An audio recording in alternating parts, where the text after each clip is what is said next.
did the ministers of finance over this period, or Deshaun, Dr. Nigel Clark, what were they aware of?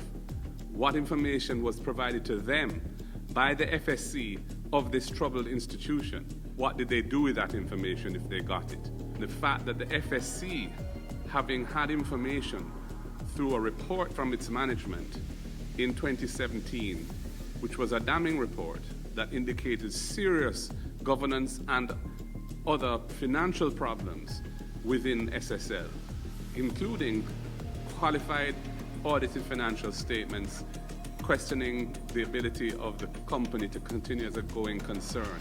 For that enterprise, as a regulated player in the financial sector, to be allowed to continue to proceed as business as usual basis from 2017, it befuddles the mind. And the question is, was there any form of political interference in this? The Jamaican people are facing a country where we are seeing corruption at the highest level to the base of the society. We must bring back good governance to the center of what we do. We must show that we can act with integrity. Our international reputation is at stake. The Jamaican people deserve better.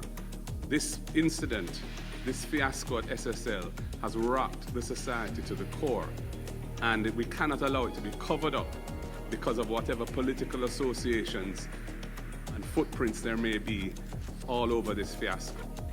We are demanding transparency. We are demanding effective action. Usain Bolt is a national icon. We are all indebted to him for building brand Jamaica. There's no sprinter in the history of the world that is more popular and well known than Usain Bolt. To have this happen to him has besmirched our financial sector and indeed our country's image internationally. We must act effectively to deal with this problem.